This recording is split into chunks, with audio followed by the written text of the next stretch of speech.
கர்த்தர் நல்லவர், ஒரு கிருபை என்றும் உள்ளது. மற்றும் ஒரு எபேசு நிருபத்தின் வேத பாட ஆராய்ச்சிக்கு 3ஆம் அனுபவத்தில் அப்போஸ்தலனாகிய பவுல் பெற்ற வெளிப்பாடுகளை பெற்றுக்கொண்டு பரலோகத்தில் பூமியில் வாழ வேண்டும் என்ற ஆவலோடு வந்திருக்கிற உங்கள் ஒவ்வொருவரையும் இந்த நாட்களில் எபேசு நிருபத்தை கருத்தாய் ஆராய்ந்து நாம் படிக்கும் பொழுது அந்த வெளிப்பாடுகளை பெற்று 3ஆம் அனுபவத்தில் பரலோகத்தை பூமியில் வாழ்வீர்களாக என்று சொல்லி உங்களை வாழ்த்தி வரவேற்கிறேன். நாம் கடைசியாக போன வாரம் பார்த்தது முதல் வசனத்துல எதை பார்த்தோம்? எபேசுவிலே கிறிஸ்து இயேசுவுக்குள், எபேசுவிலே கிறிஸ்து இயேசுவுக்குள் விசுவாசிகளாய் இருக்கிற பரிசுத்தவான்களுக்கு எழுதுகிறதாவது என்று சொல்லுகிறார். தேவன் நாம் எங்கு இருந்தாலும் மறுபடியும் பிறந்தவர்களை கிறிஸ்துவுக்குள் வைத்துதான் பார்க்கிறார். ஏன்? அதுவே அவருடைய அனாதி தீர்மானம். அவரோடு இணைக்கப்பட வேண்டும் என்ற ஒரு நோக்கத்திற்குத்தான் தம்முடைய குமாரனையே அனுப்பினார். ஆதி முதல் அவருடைய நோக்கம் அதுவாய் இருந்தது. அதனாலதான் பாருங்க, இதை முதல்ல சொல்லிட்டு 4ஆம் வசனத்துல என்ன சொல்றாரு பாருங்க. பிதாவாகிய தேவனுக்கு முன்பாக நாம் அன்பில் கிறிஸ்துவில் எப்படி இருக்கணுமா? பரிசுத்தம் உள்ளவர்களும் குற்றமே இல்லாதவருமாய் இருப்பதற்கு அவர் உலக தோற்றத்திற்கு முன்னே கிறிஸ்துவுக்குள் நம்மை வைத்து தெரிந்து கொண்டார் என்று சொல்லுகிறார். ஒவ்வொரு இடத்திலும் கிறிஸ்துவுக்குள் கிறிஸ்துவுக்குள் கிறிஸ்துவுக்குள் எபேசு நிருபம் முழுவதுமாய் நாம் பார்க்கலாம் முதல் 3 அதிகாரங்களில். அப்ப பாருங்க, கிறிஸ்துவுக்குள் வைத்து அவருடைய ஒரே பலியினாலே உலக தோற்றத்திற்கு முன்பே அடிக்கப்பட்ட ஆட்டுக்குட்டியானவர், அந்த ஆட்டுக்குட்டியானவர் அடிக்கப்பட்டதினாலே கிறிஸ்துவுக்குள் வைத்து பிதாவாகிய தேவனுக்கு முன்பாக அன்பிலே கிறிஸ்துவிலே நாம் பரிசுத்தம் உள்ளவர்களும் குற்றமில்லாதவர்களுமாய் இருப்பதற்கு அவர் உலக தோற்றத்திற்கு முன்னே அடிக்கப்பட்ட ஆட்டுக்குட்டியானவர் மூலமாக கிறிஸ்துவுக்குள் நம்மை வைத்து பரிசுத்தவான்களாக தெரிந்து கொண்டார். எவ்வாறு நம்மை தெரிந்து கொண்டார்? பரிசுத்தவான்களாக தெரிந்து கொண்டார். இந்த பரிசுத்தவான்கள் என்று சொல்லும் பொழுது இந்த எபேசு நிருபத்துல திரும்ப திரும்ப அவர் அதை சொல்லுவதை நாம் பார்க்கலாம். 7 இடங்கள் என்று நினைக்கிறேன். ஒவ்வொரு இடத்திலும் அவர் என்ன சொல்றாரு? இப்ப இந்த 1ஆம் சொன்னாரு, 4ஆம் வசனத்தில் அதை நாம் சொல்லுவதை பார்க்கிறோம். 4ஆம் வசனம் சொன்ன பிறகு அங்க நீங்க பாத்தீங்கன்னா 15ஆம் வசனத்துல பாருங்க, அவர் என்ன சொல்றாரு? பரிசுத்தவான்கள் எல்லார் மேலும், மறுபடியும் பிறந்த எல்லோர் மேலும் அவர்கள் அன்பு வைத்தபடினாலே அந்த விசுவாசத்தை, அன்பை அங்கு கூறுவதை நாம் பார்க்கிறோம். பரிசுத்தவான்கள் என்றுதான் தேவன் பார்ப்பதாக பவுலடிகளார் பார்ப்பதை பரிசுத்த ஆவியானோர் மூலமாக இந்த எபேசு நிருபத்திலே சொல்லப்பட்டுள்ளது.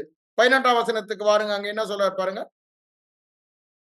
பரிசுத்தவான்களிடத்தில் தமக்கு, நம்மை எவ்வாறு சொல்லுகிறார்?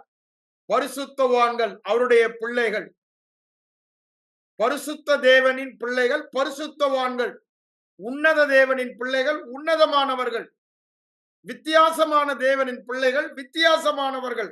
அதான் என்ன சொல்றாரு? பரிசுத்தவான்களாகிய நம்மிடத்தில் பிதாவாகிய தேவனுக்கு உண்டாயிருக்கிற சுதந்திரத்தினுடைய மகிமையின் ஐஸ்வர்யம் என்று சொல்லுகிறார். இது நம்ம மூளைக்கு புரிந்து கொள்ளவே முடியாது.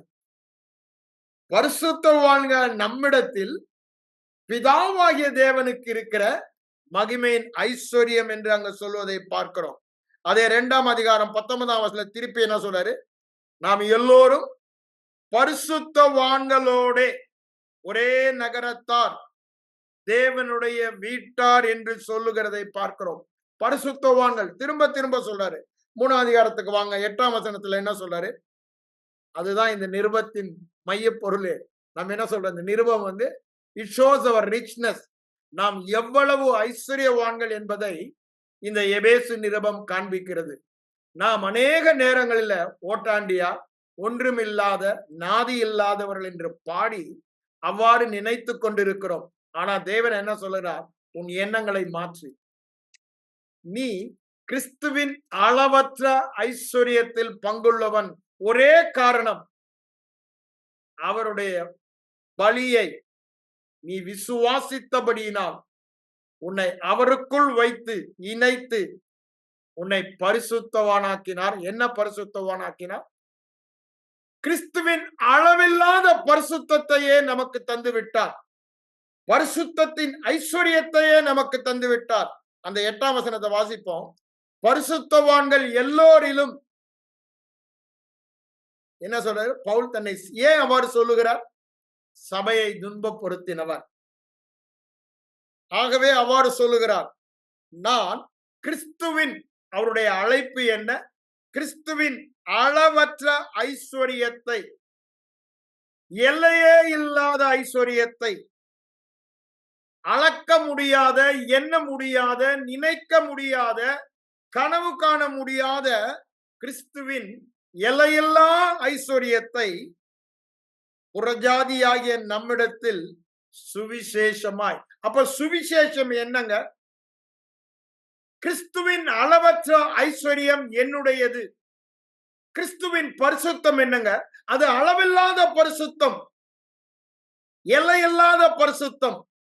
அந்த ஐஸ்வர்யம், அந்த பரிசுத்தத்தின் ஐஸ்வர்யம் நம்முடையது என்று சுவிசேஷமாக அறிவிக்கிறதற்கு இந்த கிருபை எனக்கு உண்டானது என்று சொல்லுகிறார். விசுவாசத்தினாலே நீதிமான், அதுதான் சுவிசேஷம், அதுதான் கிருபை. உன் கிரியை அல்ல, நீ விசுவாசத்தினால் பரிசுத்தவான் என்று நீ அறிந்து கொள்ளும்படிக்கு. அதே திருப்பி 19ஆம் வசனத்துல பாருங்க என்ன சொல்றாரு? அவருடைய மகிமையின் ஐஸ்வர்யத்தின்படி, கிறிஸ்துவின் பரிசுத்தத்தின் ஐஸ்வர்யத்தின்படி நம்மை பரிசுத்தமாய் வாழ அவர் அனுகிரகம் பண்ணுகிறார். அவருடைய பரிசுத்தத்தின் ஐஸ்வர்யத்தின்படி நமக்கு அவர் அனுகிரகம் பண்ணுகிறதை நாம் பார்க்கிறோம். 18ஆம் வசனத்திலும் திருப்பி சொல்றாரு, சகல பரிசுத்தவான்களோடும் கூட, சகல பரிசுத்தவான்களோடும், மறுபடியும் பிறந்த எல்லோரும் பரிசுத்தவான்கள் என்பதை திரும்ப திரும்ப திரும்ப இந்த நிருபத்தில் அவர் சொல்வதை பார்க்கலாம். புதிய ஏற்பாடு முழுவதுமாக அதை நாம் பார்க்க முடியும். அடுத்த அதிகாரம் 4:12 பரிசுத்தவான்கள் சீர்பொருந்தும் பொருட்டு, அங்க எபேசியர் 4ஆம் அதிகாரத்தில் சொல்றாரு 4, 9, 10, 11 அதை சொல்லும்போது சீர்பொருந்தும் பொருட்டு 5 வகை ஊழியம், அதுல தன்னுடைய ஊழியத்தை சொல்லுகிறார். பரிசுத்தவான்கள் ஏற்கனவே பரிசுத்தவான்கள், அவங்க சீர்பொருந்த வேண்டும் என்று சொல்லுகிறார். அப்படின்னா என்னங்க? சத்தியம், தேவனுடைய உண்மை. சத்தியம் என்றால் தேவனுடைய உண்மை. தேவனுடைய பார்வையில் எது உண்மை? வேதவசனம். வேதவசனமே சத்தியம். யோவான் 17:17 19 அவர் சொல்லுவதை நாம் பார்க்கிறோம். அப்போ அந்த தேவனுடைய உண்மை, அந்த சத்தியம் என்ன? நாம் பரிசுத்தவான்கள் என்று சொல்லுகிறார். அந்த உண்மை நம்முடைய நடைமுறை வாழ்விலே காணப்பட வேண்டும். நாம் ஐஸ்வர்யவான்கள் தான். நம்ம பேங்க் அக்கவுண்ட்ல எண்ணி முடியாத, கணக்கு பார்க்க முடியாத, அளவில்லாத, எல்லை இல்லாத பரிசுத்தத்தின் ஐஸ்வர்யம் இருக்கிறது. ஆனா அதை எடுத்து உபயோகப்படுத்தாமல் தரித்திரத்தில் வாழ்கிற கிறிஸ்தவர்கள் என்று ஆவியானவர் பவுலுக்கு உணர்த்தி இந்த நிருபத்தை எழுத வைக்கிறார். இவர்கள் எப்படி வாழ வேண்டியவர்கள்?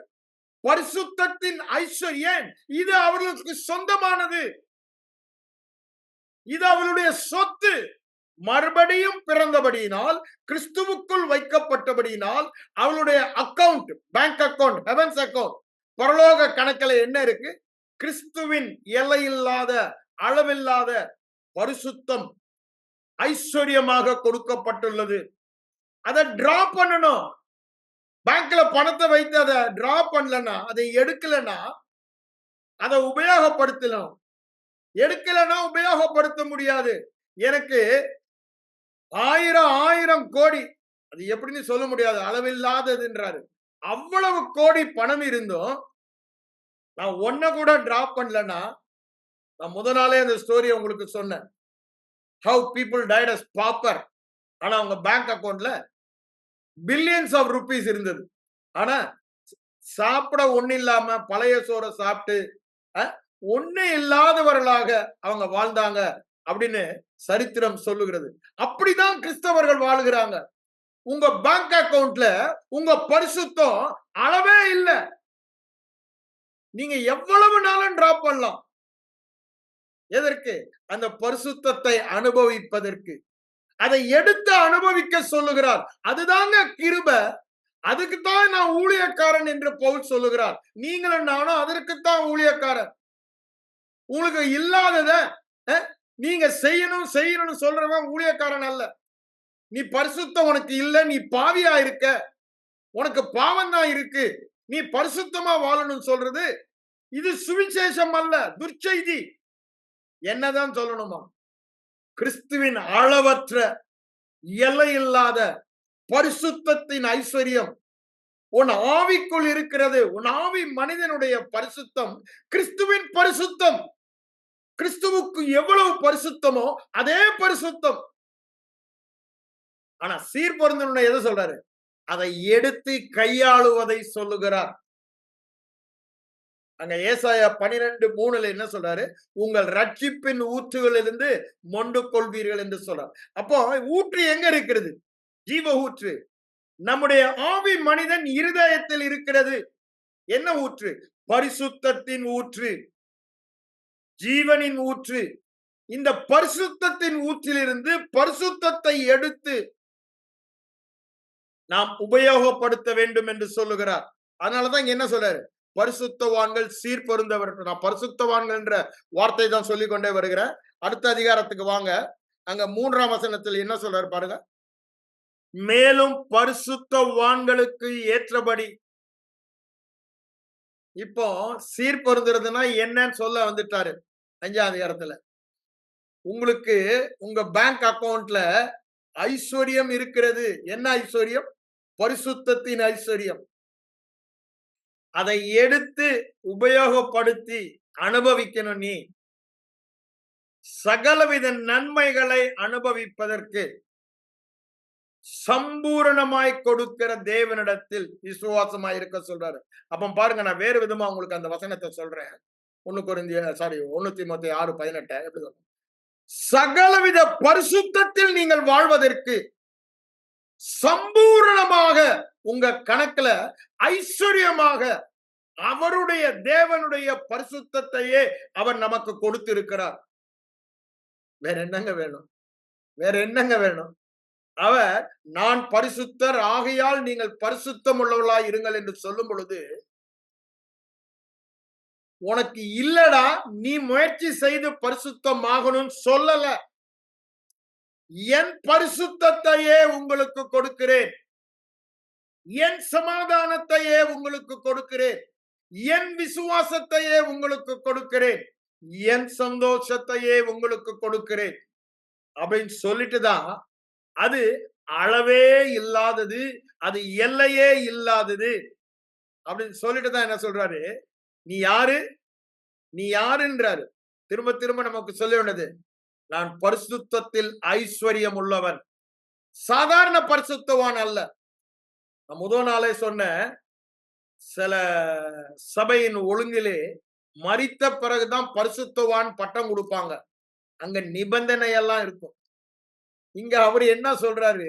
ஒரு நிபந்தனையே இல்லாமல் நீ உயிரோடு இருக்கும் பொழுதே நீ உயிருள்ள பரிசுத்தவான், ஐஸ்வர்யம் பரிசுத்தத்தின் ஐஸ்வர்யவான் நீ என்று சொல்லுகிறார். You are a rich saint.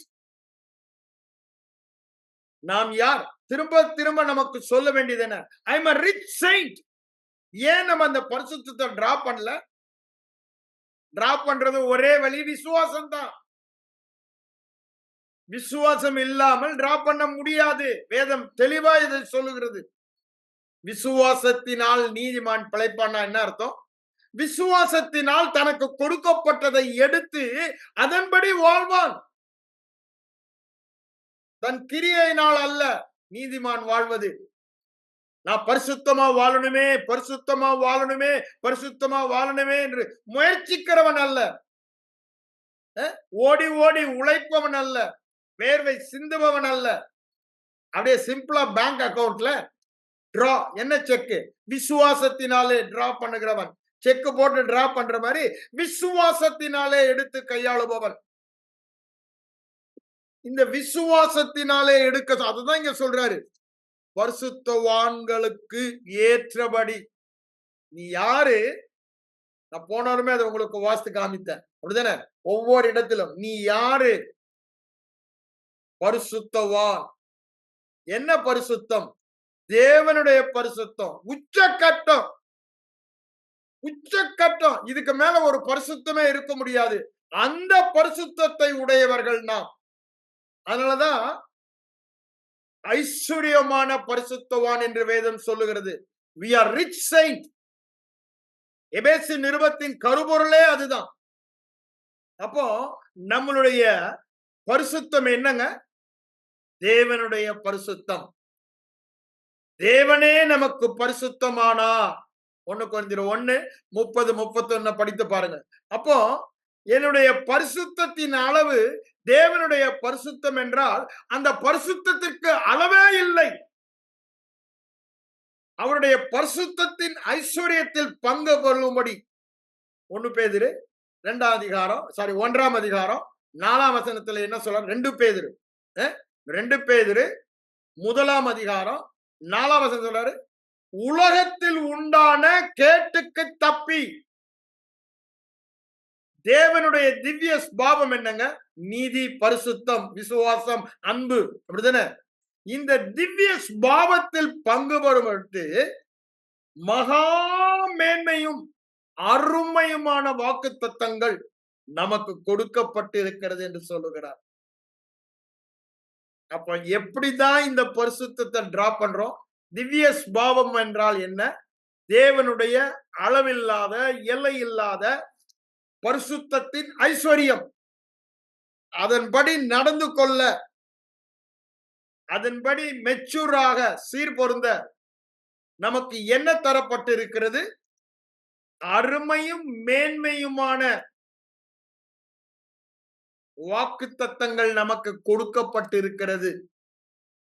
அப்போ தேவன் நம்மை பரிசுத்தமாக்குகிற தேவன். யெகோவா மக்கதேஷ். அப்படிதானே? யெகோவா மக்கதேஷ். நீங்க அந்த லேவியராகம் 20ஆம் அதிகாரம் 8ஆம் வசனம் ரொம்ப தெளிவா எங்க சொல்வதை பார்க்கலாம். நானே உங்களை பரிசுத்தமாக்குகிற தேவன். கெதாஸ் என்றால் பரிசுத்தம், செட் அபார்ட். நான் தான் உங்களை எகிப்திலிருந்து பிரித்தெடுத்தேன். உலகத்தின் மக்கத்திலிருந்து நான் தான் பிரித்தெடுத்தேன். அது அங்க லேவியராகத்துல திரும்ப திரும்ப அவர் சொல்வதை பார்க்கலாம். இது இவர்களால் பிரித்தெடுக்க தேவனே அவர்களை பிரித்தெடுத்தார். தனக்கு சொந்தமானவர்கள், விசேஷமானவர்கள் என்று தன்னுடைய மகிமையை உலகத்திற்கு காண்பிக்க. ஆனா புதிய ஏற்பாடுல என்ன பண்ணிட்டாரு? விசுவாசித்த எல்லாரையுமே தம்முடைய பிள்ளையாக்கி பரிசுத்தமாக்கி விட்டார். எதற்கு? அவருடைய மகிமை. அதுதானே 1 பேதுரு 2:9 சொல்றாரு. அப்ப பாருங்க, அவருடைய திவ்ய பாவத்தில் பங்குள்ளவர்களாகும் பொருட்டு இந்த பரிசுத்தத்தின் ஐஸ்வர்யத்தில் நாம் வாழ அனுபவிக்க, அதன் மூலம் அவருடைய பரிசுத்தத்தின் மூலம் மகிமையை உலகத்திற்கு காண்பிக்க. அப்படிதானே? கிருபா பாத்திரங்கள் அவருடைய மகிமையை காண்பிக்க தேவனால் தெரிந்து கொள்ளப்பட்ட கிருபா பாத்திரங்கள்.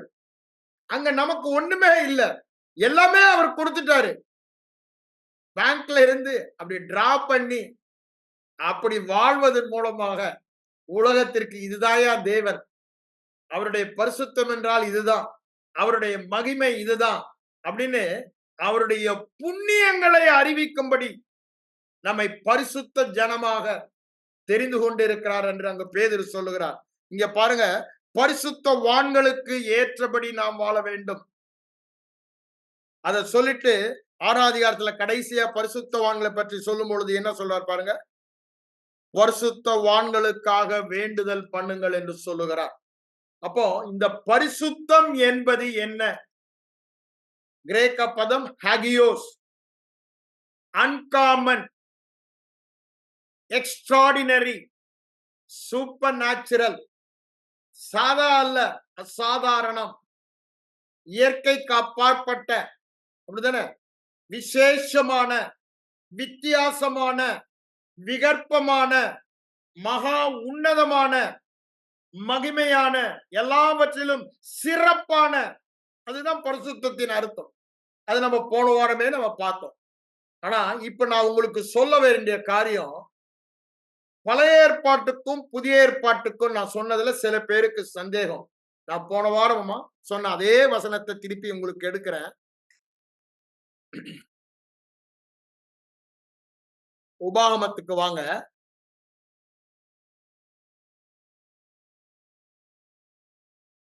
19ஆம் அதிகாரத்துல, சாரி,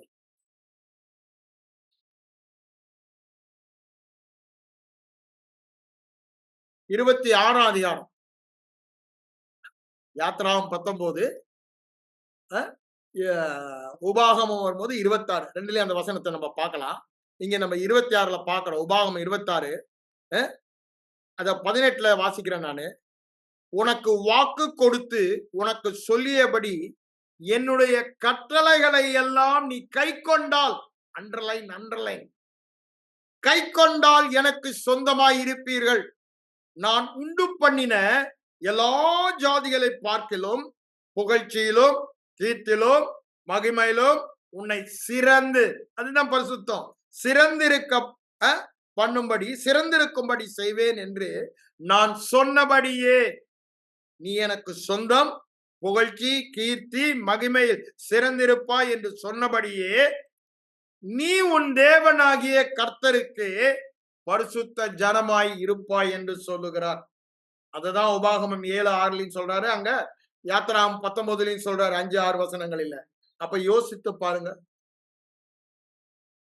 இதை படிச்சதும் நம்ம ஆளுகளுக்கு எல்லாம் ஒரே குழப்பம். என்ன குழப்பம்? கை கொண்டாயானான்னு சொல்றாரு பிரதர். யாராலுமே கை கொள்ள முடியாது. அப்ப எப்படி பரிசுத்த ஜனமாக முடியும் கேள்வி வரலாம். அதனாலதான் அவர் என்ன சொல்றாரு, நானே உன்னை பரிசுத்தமாக்குகிற கர்த்தர் என்று அவளுக்கு சொல்லுகிறார்.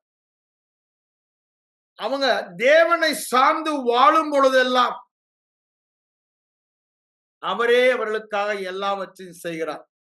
ஆனா நமக்கு ஒரு நல்ல செய்தி என்ன? இந்த நிபந்தனை இயேசு சிலுவையில் மரிக்கும் போது முடிந்தது என்று சொல்லுகிறார். யோவான் 19:30 என்ன சொல்றாரு? முடிந்தது என்று சொல்லித்த ஆவியை, என்ன முடிந்தது? இந்த நிபந்தனை எல்லாம் நீங்க செய்ய வேண்டாம்டா, நான் செய்து முடித்து விட்டேன். I have done it for you. என்னுடைய கீழ்ப்படிதல் உங்கள் அக்கௌண்ட்ல, அப்படித்தானே சொல்றாரு. நீங்க ரோமர் நிருபம் 5ஆம் அதிகாரம் 18-19 வசனங்களை நீங்க வாசித்தீங்கன்னா அங்க அவர் சொல்லுவதை நாம் பார்க்கலாம். ரோமர் 5ஆம் அதிகாரத்தை எடுங்க. நான் ஏன் இதை சொல்ல வருகிறேன்? புது சிருஷ்டியின் மாபெரும் பாக்கியம், நிபந்தனை இல்லாத பரிசுத்தம், பரிசுத்தத்தின் ஐஸ்வர்யவான், நிபந்தனை கை கொண்டால் என்று அங்கு சொல்லுகிறார். இப்பொழுது என்னங்க முடிந்தது? இந்த நிபந்தனை சிலுவையிலே அவருடைய ரத்தம் சிந்தப்பட்ட போது, புதிய உடன்படிக்கை அமுலுக்கு வரும் பொழுது கை கொண்டால் என்பது நீக்கப்பட்டு நீ விசுவாசித்தால், நீ விசுவாசித்தபடி உனக்கு ஆகும் என்று சொல்லுகிறார். இங்க ரோமர் 5ஆம் அதிகாரத்துக்கு வாருங்க. நான் சொன்னபடி 18ல பாருங்க, 18-19 நான் சொன்ன, அதை வாசிக்கிறேன். ஒரு மனுஷனுடைய மீறுதல், ஆதாமுடைய மீறுதலினாலே எல்லா மனுஷரும் ஆக்கணைக்குள்ளான ஏதுவான தீர்ப்பு உண்டானது. அதே மாதிரி ஒரு மனுஷன் இயேசு கிறிஸ்துவின் நீதியினாலே எல்லாருக்கும் ஜீவன் அளிக்கத்தக்கதாக நீதியான, அப்ப ஆண்டவர் எப்படி நம்ம மேல தீர்ப்பு பண்ணிட்டாரா? இயேசு கிறிஸ்துவின் நீதியை நம்முடைய நீதியாக அவர் தீர்ப்பளித்து விட்டார். அந்த சராசரத்தின் நியாயாதிபதி என்ன தீர்ப்பளிக்கிறார்? இயேசு கிறிஸ்துவை நான் விசுவாசித்தபடினாலே அவருடைய நீதி பரிசுத்தத்தை என்னுடைய பரிசுத்தமாக தீர்ப்பளித்து, he judged, அப்படிதானே? அவர் ஒரு தீர்ப்பை சொல்லிவிட்டார். அதை சொல்லிட்டு தான் அடுத்த வசனம் பாருங்க, 19 என்ன சொல்றார் பாருங்க. அதே திரும்பவும் சொல்றார், ஒரு மனுஷன் ஆதாமுடைய கீழ்ப்படியாமையினாலே, அவங்களுக்கெல்லாம் நிபந்தனை, கீழ்ப்படியாமையினாலே அநேகர் பாவிகளாக்கப்பட்டார்கள். ஆதாமுக்குள் மாம்சத்தில் பிறந்த, உலகத்தில் பிறந்த அனைவரும் பாவிகள். அதுபோல ஒருவருடைய கீழ்ப்படுதலினாலே, என்னங்க சொல்றாரு? கிறிஸ்துவின் கீழ்ப்படுதலினாலே எல்லோரும் நீதிமான்களாக்கப்பட்டோம் என்று சொல்லுகிறார். அப்படின்னா என்ன? அவருடைய கீழ்ப்படிதல் நமது கணக்கில் வரவு வைக்கப்பட்டது. கீழ்ப்படுகிறது தான் நீதி பழைய உடன்படிக்கையில. ஆனா இப்பொழுது என்ன ஆனது? கிறிஸ்துவின் கீழ்ப்படிதல் நமக்கு. அதனாலதான் நான் என்ன சொல்றேன், புதிய உடன்படிக்கையின் பாக்கியம் என்ன பாக்கியம்? நிபந்தனையே இல்லாமல். பழைய உடன்படிக்கையில நீங்க உபாகமம் 28 படிச்சா கூட, இவைகளை எல்லாம் நீ கேட்டு அவைகளின்படி செய்ய கவனமாய் இருந்தால், இப்பொழுது சொல்லப்பட்ட இது நிபந்தனையோடு கூடிய ஆசீர்வாதம். நற்செய்தி என்ன? இயேசு சிலுவைக்கு சென்று என் பட்சத்தில் எனக்காக எல்லாவற்றையும் நிறைவேற்றினார். இப்படி எல்லாவற்றையும் செய்வது எனக்கு ஏற்றதாய் இருக்கிறது என்று சொன்னவர் எல்லா நீதியையும் நிறைவேற்றி சிலுவைக்கு சென்று சிலுவையின் மரண பரியந்தம் இந்த நீதியை நிறைவேற்ற அவர் கீழ்ப்படிந்தார். இப்ப என்ன சொல்றாரு? அவரை விசுவாசிக்கிறவனுக்கு அது நீதியாக எண்ணப்படுகிறது. அப்ப பாருங்க, பழைய உடன்படிக்கைக்கும் புதிய உடன்படிக்கைக்கும் உள்ள வித்தியாசத்தை சரியா புரிந்து கொள்ள வேண்டும். பழைய உடன்படிக்கையில இப்படி எல்லாம் கைக்கொள்ளானால் கைக்கொள்ளாம பண்றான். நீங்க என்ன பிரதர் அப்படி சொல்லிட்டீங்க அப்படின்னீங்கன்னா, இதே வார்த்தை நீங்க அந்த யாத்ராகமம் 11 அதையும் படிச்சிடறவங்களுக்கு அப்பதான் நம்ம புதிய உடன்படிக்கையில என்ன சொல்லுகிறார் என்பதை நாம் புரிந்து கொள்ள முடியும். யாத்ராகமம் 19ஆம் அதிகாரத்தை எடுங்க, 5ஆம் வசனத்திலிருந்து வாசிக்கிறேன். நீங்கள் என் வாக்கை உள்ளபடி கேட்டு என் உடன்படிக்கையை கை கொள்வீர்களானால் சகல ஜனங்களிலும் நீங்களே எனக்கு சொந்த சம்பத். அப்படின்னா you are my treasure, my treasured position. அதுதானே சொல்றாரு, பரிசுத்தவான்களிடத்தில் தமக்கு உண்டாயிருக்கிற பரிசுத்தவான்கள். அப்போ நாம் தான் அவருடைய ட்ரெஷர். இத மல்கியா 3லயும் பார்க்கிறோம். ஜுவல் என்று சொல்லுகிறார், சம்பத்து என்று சொல்லுகிறார். நீங்களே எனக்கு சொந்தமாயிருப்பீர்கள், பூமி எல்லாம் என்னுடையது. அதை சொல்லிட்டு தான் 6ஆம் வசனத்துல என்ன சொல்றாரு பாருங்க. யாத்திராகமம் 19:6, நீங்கள் எனக்கு ஆசாரிய ராஜ்யமும் பரிசுத்த ஜாதியுமாய் இருப்பீர்கள். எப்போ? எப்போ? கேட்டு கை கொள்வீர்களானால். நமக்கு என்ன சொல்றாரு? மறுபடியும் பிறந்த புது சிருஷ்டி நிருபங்களிலே சொல்லுகிறார் பவுலடிகளார் பல இடத்துல. ஆனா இதே வசனத்தை பேதுரு சொல்லுகிறார்ல, 1 பேதுரு 2ஆம் அதிகாரம் 9ஆம் வசனத்துக்கு வாங்க. அங்க பேதுரு அடிகளார் சொல்லுவதை நாம் பார்க்கிறோம். பேதுரு என்ன சொல்றாரு பாருங்க. நீங்களோ, ஆரம்பமே சொல்றாரு பாருங்க, நீங்களோ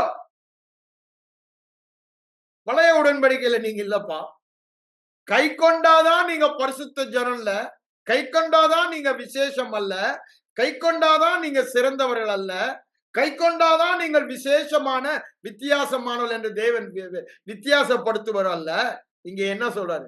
நீங்களோ நீங்களோ உங்களை அந்தகாரத்தினின்று ஆச்சரியமான ஒளியிடத்திற்கு வரவழைத்தவருடைய புண்ணியங்களை, அதான் நான் ஏற்கனவே சொன்னேன், அவருடைய மகிமையை நாம் உலகத்திற்கு காண்பிக்க வேண்டும். டு ஷோ ஃபோர்த், ஆங்கிலத்தில் டு ஷோ ஃபோர்த் தான் இங்க அறிவிக்கும்படி என்று சொல்லுகிறார். நம்முடைய வாழ்க்கையின் மூலமாக காண்பிக்க வேண்டும் என்று ஆங்கிலத்தில் சொல்லுகிறார்.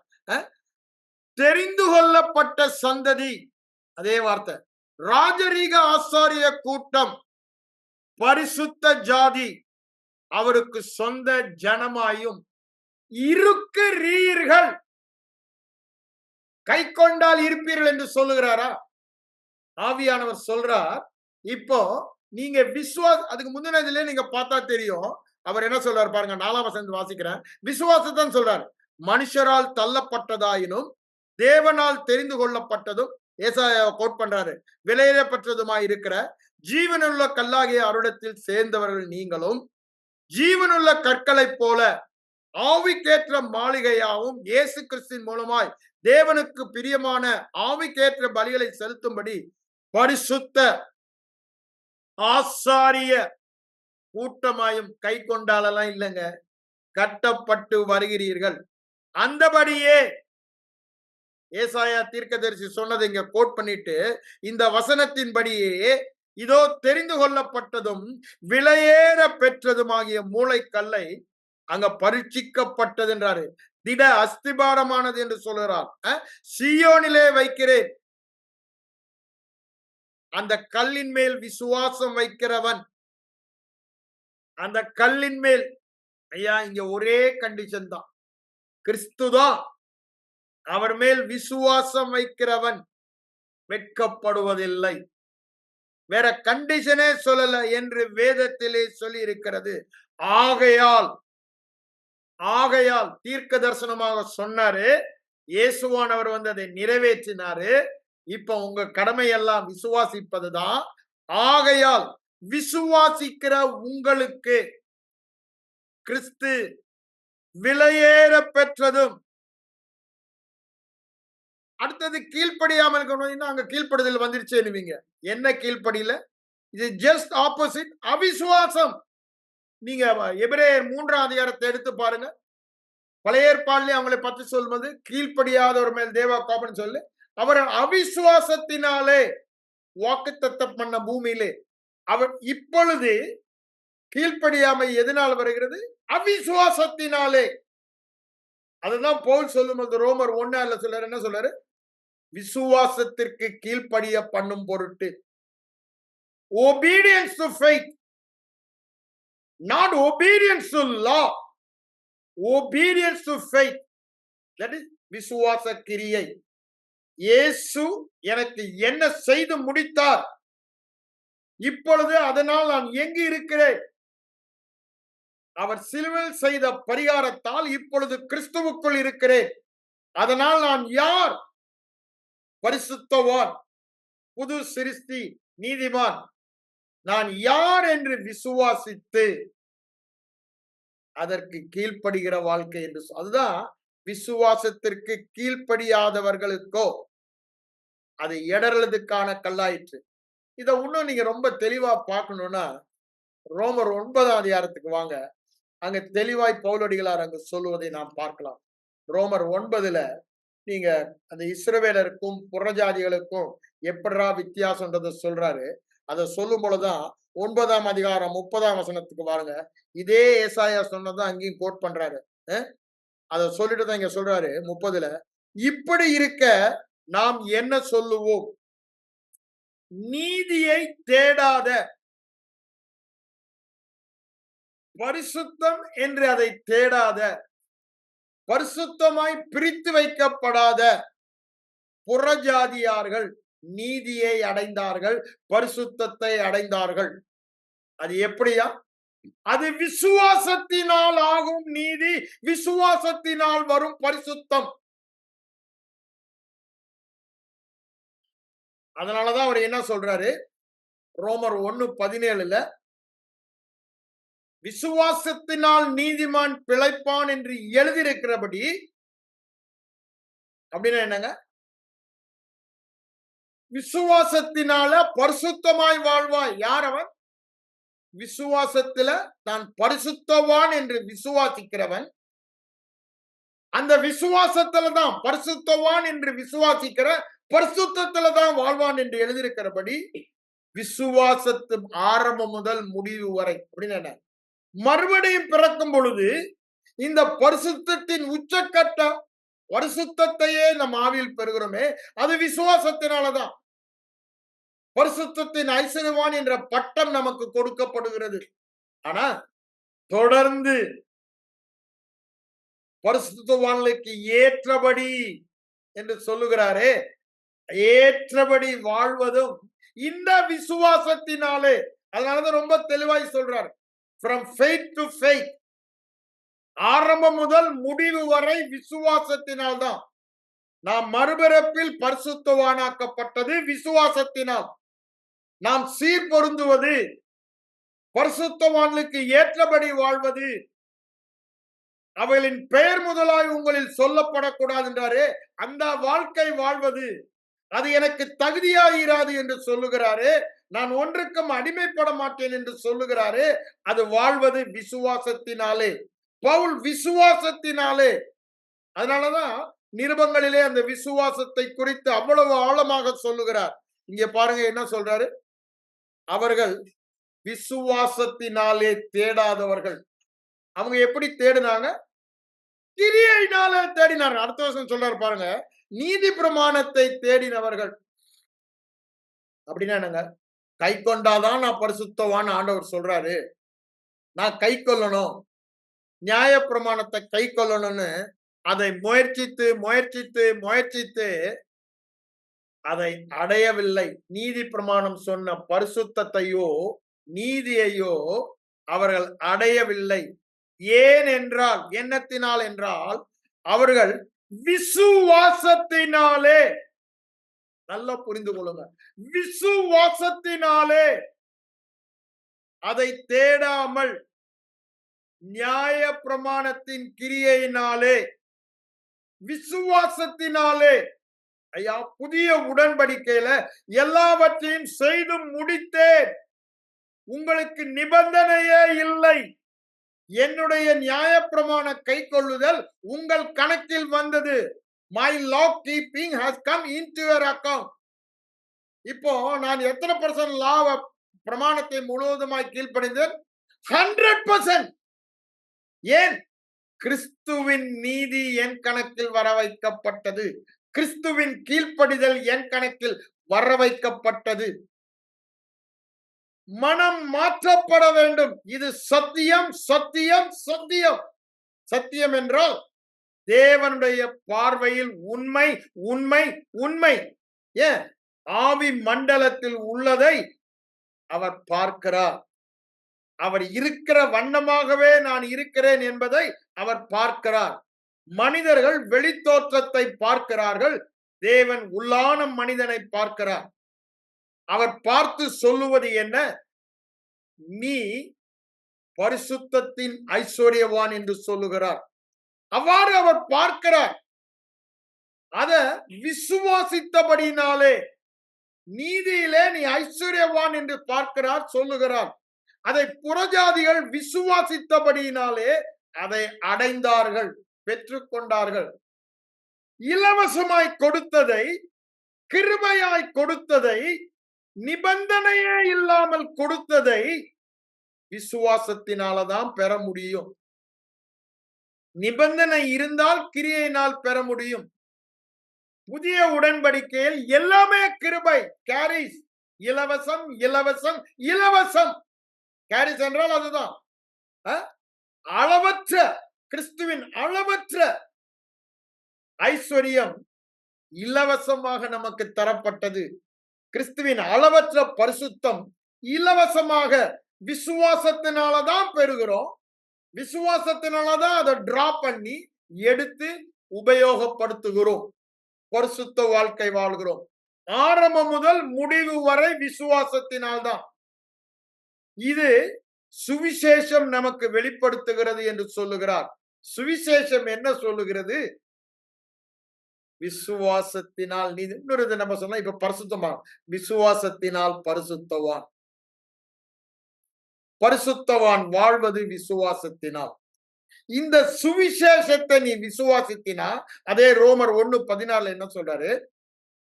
அது அந்த பரிசுத்தத்தில் வாழ்வதற்கு தேவ வல்லமையாய் இருக்கிறது.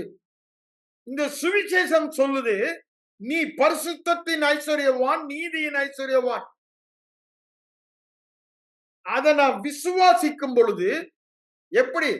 விசுவாசத்தினால் மாத்திரம் நான் பரிசுத்தத்தில் ஐஸ்வர்யவான் என்று விசுவாசிக்கும் பொழுது என்னதான் அந்த பரிசுத்தமாய் வாழ்கிற வல்லமை அவிழ்க்கப்படுகிறது என்று சொல்லுகிறார். அது யாராய் இருந்தாலும், யூதரோ கிரேக்கரோ புறஜாதியோ எவராய் இருந்தாலும் விசுவாசிக்கிறவனுக்கு எதை? பரிசுத்தவான் என்று சுவிசேஷம் சொல்லுகிற நற்செய்தியை விசுவாசிப்பவனுக்கு அது அவன் பரிசுத்தமாய் ரட்சிக்கப்படும்படியான அவன் பரிசுத்தமாய் நீதியாய் வாழ்வதற்கு தேவ வல்லமையை அவனுக்கு தருகிறது. அப்போ பரிசுத்தமாய் வாழ்கிற ஒரு வல்லமை, எபிலிட்டி, திறமையை தருவது எதுங்க? விசுவாசமா? இல்ல, சுவிசேஷம். விசுவாசம் ஒரு உபகரணம் தான். எந்த பொருளின் மேலே, யார் மேலே நீ விசுவாசத்தை வைக்கிறையோ அவங்க உங்களுக்காக காரியத்தை நடப்பிக்கிறாங்க. அதுதான் விசுவாசம். உங்களுக்காக ஒரு காரியத்தை நடப்பிக்க வேண்டும் என்று தேவன் மேலே, தேவ வார்த்தையின் மேலே, சுவிசேஷத்தின் மேலே விசுவாசம் வைக்கிறீங்க. அதுதான் இங்க பவுல் சொல்லுகிறார். அந்த சுவிசேஷம் தான், விசுவாசம் அல்ல. விசுவாசம் அல்ல. அந்த சுவிசேஷத்துல தான் வல்லமை இருக்கிறது. தேவனிடத்தில் தான், தேவ வார்த்தையில தான் வல்லமை இருக்கிறது. சுவிசேஷம் சொல்லுகிறது, நீ அளவற்ற பரிசுத்தம் உள்ளவன், பரிசுத்தத்தின் ஐஸ்வர்யம் என்று. அதை விசுவாசிக்கும் பொழுது அந்த அளவற்ற பரிசுத்தத்தின் ஐஸ்வர்யம் உங்கள் வாழ்க்கையிலே வெளிப்பட்டு தேவன் நாமம் மகிமைப்படும் என்று சொல்லுகிறார். இந்த பாக்கியத்தை தான் அவர் அங்க 4ஆம் அதிகாரத்தில் சொல்லுவதை நீங்க பார்க்கலாம். என்ன பாக்கியத்தை சொல்லுகிறார்? நிபந்தனையே இல்லாமல், திரும்ப சொல்லுகிறேன், நீ நிபந்தனை இல்லாத பரிசுத்தவான், கை கொள்வீர்களானால் என்று சொன்ன நிபந்தனை சிலுவையிலே முடிந்தது என்று இயேசுவானவர் ஜெயங்கோஷம் போட்டார். மனிதரால் செய்ய முடியாததை தானே செய்யும்படிக்கு, நியாயப்பிரமாணம் செய்ய முடியாததை தாமே செய்யும்படிக்கு தம்முடைய குமாரனை பாவ மாம்ச சாயலாக அனுப்பி, பாவத்தை போக்கும் பலியாக அனுப்பி, அவருடைய சரீரத்திலே பாவத்தை ஆக்கினைக்குள்ளாக தீர்த்தார். அதே அப்போஸ்தலர் 13:40-41 வாசினாங்க. என்ன சொல்லுகிறாரு? நீங்கள் எவைகளினின்று விடுதலையாக முடியவில்லையோ, எதுலங்க? பாவத்திலிருந்து விடுதலையாகி நீதிமானாக முடியவில்லை, பரிசுத்தவானாக முடியவில்லை.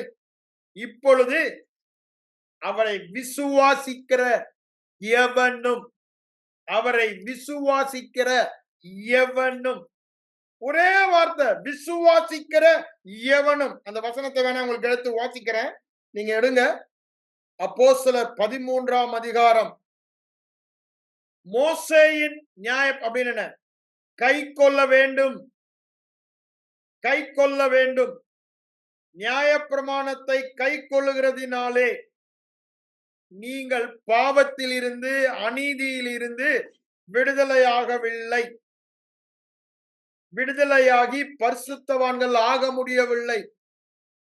அதனாலதான் ஆண்டவர் சொன்னாரு, வருத்தப்பட்டு பாரம் சுமக்கிறவர்களே, சுமப்பதற்கு அரிதான பாரம் எது? நியாயப்பிரமாணம். இது சீஷர் மேல் செலுத்தப்படக்கூடாது. அங்கு பேதுரு அப்போஸ்தலர் 15:9 சொல்வதை பார்க்கிறோம். அவைகளிலிருந்து விடுதலையாக முடியவில்லை. ஆகவேதான் ஆண்டவர் சொல்றாரு, என்கிட்ட வாருங்க, நான் இளைப்பாறுதல் தருவேன். என்ன விசுவாசிங்க. விசுவாசத்தினாலே ரெஸ்டுக்குள்ள, இளைப்பாறுதலுக்குள் பிரவேசிங்க. இங்க ஒண்ணுமே ஹார்ட் இல்ல, லகுவாயும் மெதுவாயும் இருக்கிறது. Light and easy. Take it by believing. Light and ஈஸினா விசுவாசிக்க சொல்லுகிறார். இங்க என்ன சொல்றாரு? 13:39 அப்போஸ்தலர் நடபடிகள் என்ன சொல்றாரு? எவைகளில் நின்று நீங்கள் விடுதலையாகி நீதிமான்கள் ஆக்கப்படாதிருந்தீர்களோ. அப்படிதானே? நம்ம இங்க பார்க்கிறது என்ன? பரிசுத்தம் ஆகக்கூடாது இருந்ததோ. நீதிமான் பரிசுத்தம், அப்படிதானே? பரிசுத்தம் ஆகக்கூடாது இருந்ததோ. நியாயப்பிரமாணத்தை கை கொண்டு ஒன்றில தவறினால் நீ எல்லாவற்றிலும் தவறி விட்டாய்ன்னு சொல்லிட்டாங்க. அப்ப நியாயப்பிரமாணத்தை சம்பூரணமா கீழ்ப்படிந்தாதான் பரிசுத்தவான். என்ன சொல்றாரு?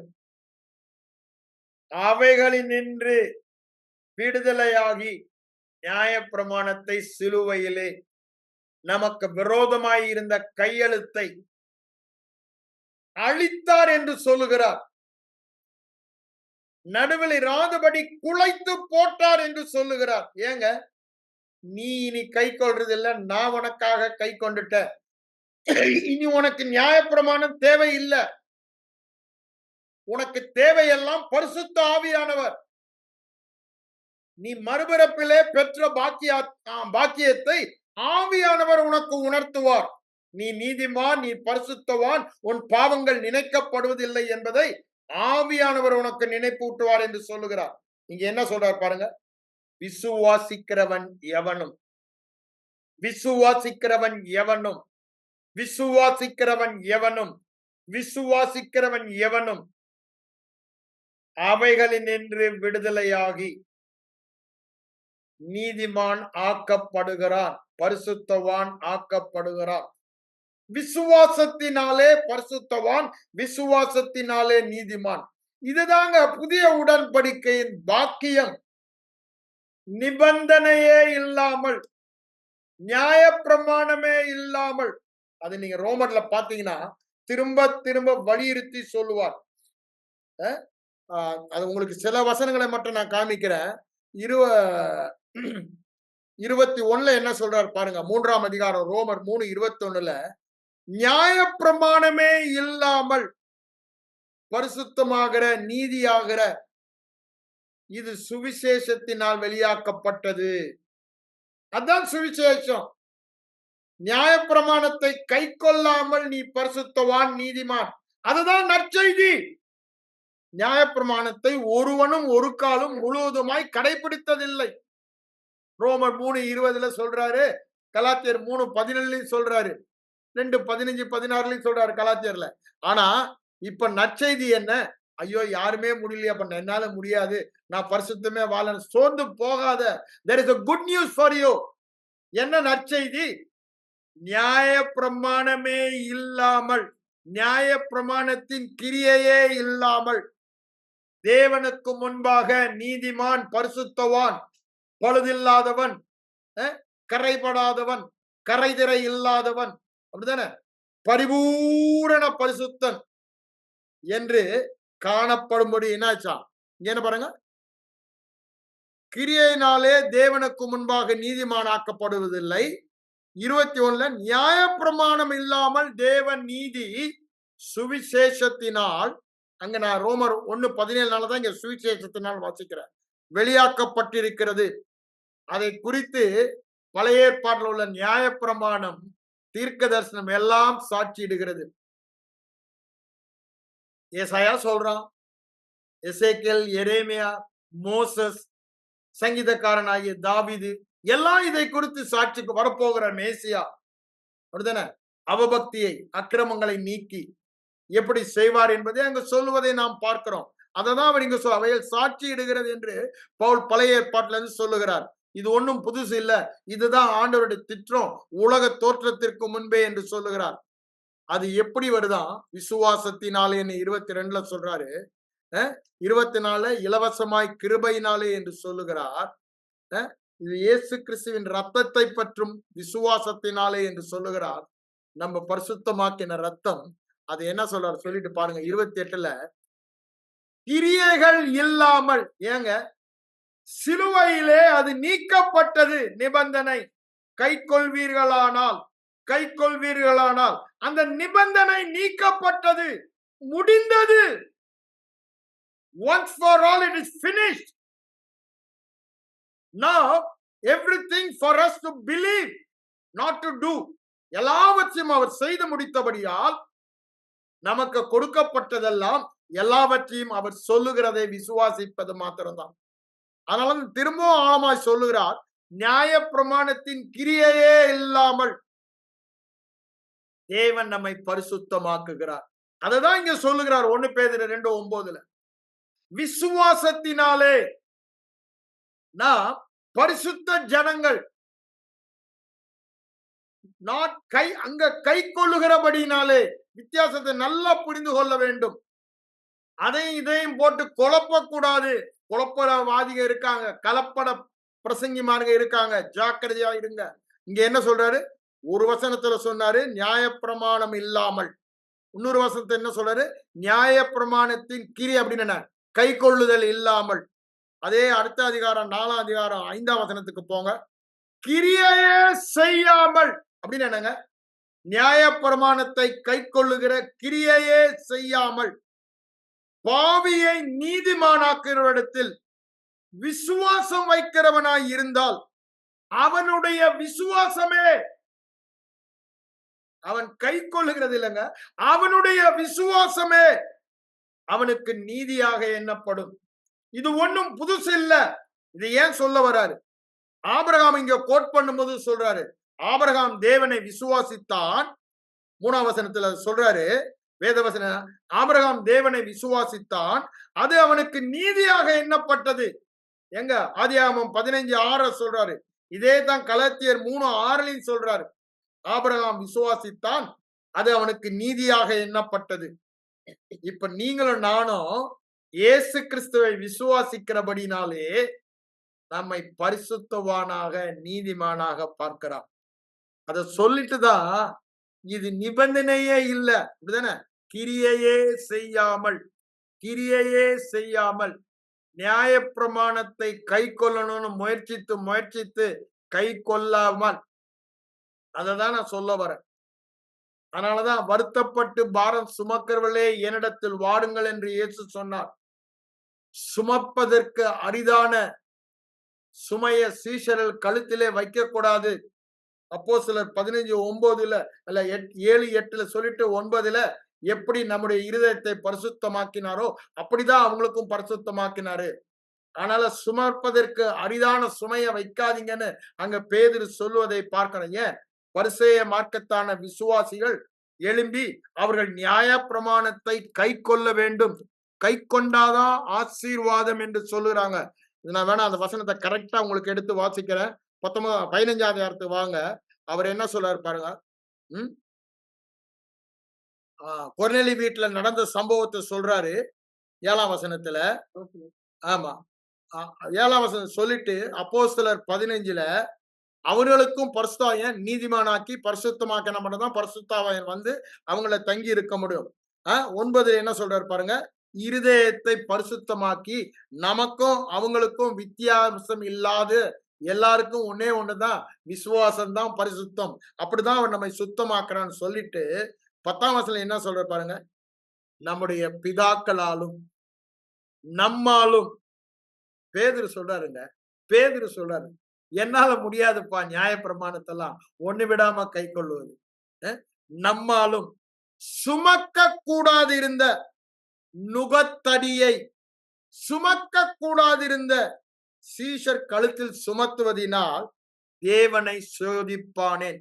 ஏன் இதை சொல்றாங்க? 5ஆம் வசனத்துல என்ன சொல்றாங்க? பரிசேய சமயத்தாரான விசுவாசிகள் மோசேயின் நியாய பிரமாணத்தை கை கொள்ளும்படி அவர்களுக்கு கற்பிக்க வேண்டும்ன்றாங்க. இன்னைக்கு அதுதான் நடக்குது. அதுதான் பிரச்சனையே. இது சுமப்பதுக்கு அரிதான பாரம், நம்மால சுமக்க முடியல. இப்படி நீங்க சுமத்துறதுனால தேவனை சோதிக்கிறீர்கள்.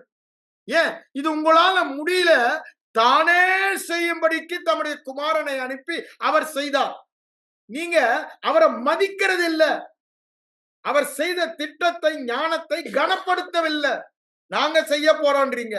அவர் செய்ததை விசுவாசித்து ஏற்றுக்கொண்டால் அவரை கனப்படுத்துகிறீர்கள், அவரை மகிமைப்படுத்துகிறீர்கள், அவரை பிரியப்படுத்துகிறீர்கள். அதனாலதான் விசுவாசம் இல்லாமல் தேவனுக்கு பிரியமா, இங்க அததான் சொல்றாரு.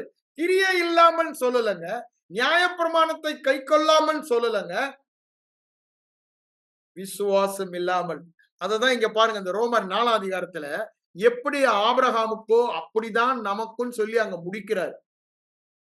ஆபிரகாம் எப்படி நீதிமானாக்கப்பட்டான்ற அந்த ஃபுல் ஹிஸ்டரியை சொல்றாரு.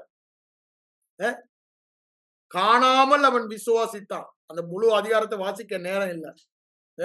அவன் காணாமல் விசுவாசித்தான். 100 வயதுல தேவன் வாக்கு பண்ணினதை நிறைவேற்ற வல்லவர் என்று முழு நிச்சயமாய் நம்பினான். தேவனை நன்றி சொல்லி மகிமைப்படுத்தி விசுவாசத்தில் உறுதியாயிருந்து வாக்கு தத்தத்தை பெற்றான். அது அவனுக்கு 22ஆம் வசனம் பாருங்க. அது அந்த விசுவாசம் காணாமல் நம்புகிறதுக்கு எதுவே இல்லாதிருந்தும். இன்னைக்கு அதேதான். பரிசுத்தத்தின் ஐஸ்வர்யம் நாதான் சொன்னா என்னால நம்பவே முடியாதுங்க. நீதியின் ஐஸ்வர்யம் நாதான் சொன்னா என்னால நம்பவே முடியாது. Absolutely no chance. ஏன்? எனக்கு தெரியும் நான் எங்க கோபப்படுறேன், என்ன தவறு பண்ணுகிறேன்றது எனக்கு தெரியும். இத நம்புறதற்கு ஏதுவே இல்லை. ஆனா ஒண்ணு எனக்கு தெரியும், தேவன் சொன்னால் சொன்னதுதான். தேவன் என்னை பரிசுத்தவான், பரிசுத்தத்தின் ஐஸ்வர்யம் என்று சொன்னால் நான் பரிசுத்திய சொன்னவர் சொன்னதை செய்ய வல்லவர், அவர் உண்மையுள்ளவர் என்று முழு நிச்சயமாய் நம்புகிறேன். நம்புகிறதற்கு ஏதுவே இல்லை. ஆனா நான் இந்த ஏதுகளை வைத்து நான் விசுவாசிப்பவன் அல்ல. அதாவது ஐம்புலன் உணர்வு என்ன சொல்லுகிறது அதை வைத்து நான் விசுவாசிப்பவன் அல்ல. தரிசித்து நான் விசுவாசிப்பவன் அல்ல. காணாத தேவனுடைய வார்த்தையை பார்த்து, தேவ வார்த்தை சொல்லுகிறது முடிந்தது, விசுவாசத்தினாலே பரிசுத்தவான், பரிசுத்தத்தின் ஐஸ்வர்யவான். அதை நான் விசுவாசிக்கும் பொழுது அதுதான் எனக்கு நீதியாக எண்ணப்படும் என்று சொல்லுகிறார்.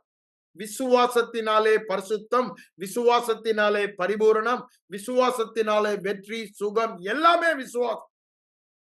உங்கள் விசுவாசமே உலகத்தை ஜெயிக்கிற ஜெயம் என்று சொல்லுகிறார்.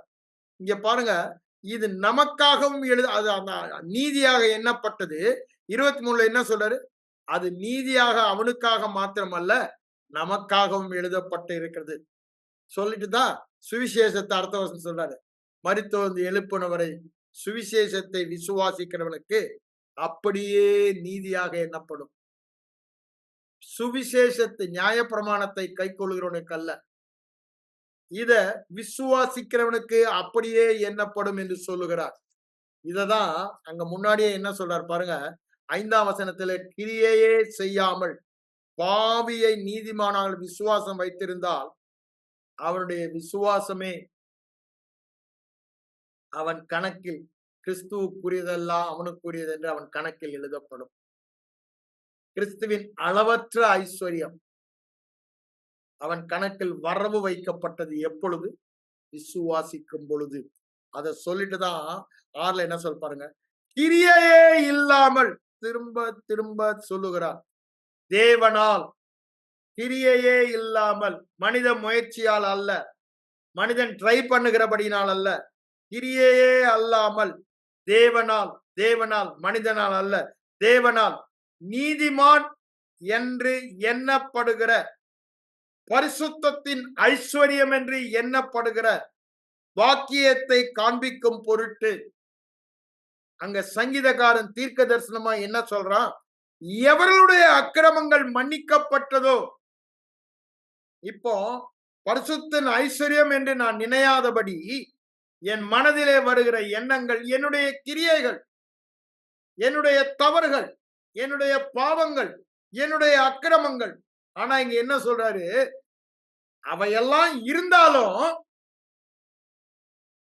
தேவன் அவைகளை எல்லாம் மன்னித்து விட்டார். ஏன்? எவர்கள் யார்? விசுவாசித்தவருடைய பாவங்களை மன்னித்து அதை நினையாதிருப்பேன் என்று சொல்லுகிறார் புதிய உடன்படிக்கையில. நீங்க எபிரேயர் 10ஆம் அதிகாரத்தை எடுத்து வாசித்து பாருங்க. 17ல இருந்து 19 அதை தான் சொல்றாரு. 8ஆம் அதிகாரத்துல 8ல இருந்து 10 வசனங்கள் அதை தான் சொல்றாரு. நீ ஒருபோதும் நினையாதிருப்பேன் என்று சொல்லுகிறார். இங்க என்ன சொல்றாரு? இவர் பழைய ஏற்பாட்டுல சொன்னனால மூடப்பட்டது என்று சொல்லுகிறார். இப்ப புதிய ஏற்பாடு அது முழுவதுமாய் நீக்கப்பட்டது. அந்த பாக்கியத்தை சொல்லுகிறார். எந்த பாக்கியம்? கிரியையே இல்லாமல். பாக்கியம் கிரியை இல்லாமல் பரிசுத்தவான், நீதிமான், பரிபூரணம் உள்ளவன், ஐஸ்வர்யவான், குறைவே இல்லாதவன், பழுதற்றவன் என்று சொல்லுவதுதான் பாக்கியம் என்று சொல்லுகிறார். நீங்க முயற்சி செய்து, நீங்க கை கொண்டு கொல்ல கடிச்சிட்டு அப்படின்னு நீங்க வாழ்ந்தீர்களானால் அது உங்க கிரிய, அது பாக்கியம் அல்ல. அது கூலி ஆண்டவர் உங்களுக்கு கொடுக்கணும். இங்க என்ன சொல்றாரு? இது கிருபை. அது 3ஆம் வசனத்துல சொல்லிட்டு தான் இங்க சொல்றாரு. 4ஆம் வசனத்தை எடுத்து படிச்சு பாருங்க. அப்போ இங்க என்ன சொல்றாரு? இது ஒரு பாக்கியம். என்ன பாக்கியம்? நிபந்தனையே இல்லாமல் கை கொள்ள வேண்டும் என்ற நிபந்தனை முடிந்தது என்ற பாக்கியம். நியாயப்பிரமாணத்தின் கிரியையே இல்லாமல், நிபந்தனையே இல்லாமல், நிபந்தனையே இல்லாமல் ஆழமா இருதயத்துல போட்டுங்க. திரும்ப திரும்ப சொல்லுங்க. நான் ஏன் சொல்றேன்? ஏன் இருதயத்துல போனோம்? ஏன்? இந்த மனித எண்ணம் அதை ஏற்றுக்கொள்ள உதவமாக இருக்கிறது. நான் என்ன பண்ணணும்? அதை மாற்றி அமைக்க வேண்டும். கிரியையே இல்லாமல், கை கொள்ள வேண்டும் என்ற நிபந்தனையே இல்லாமல் என்னை பரிசுத்த அவங்களுக்கு அப்படி அல்ல.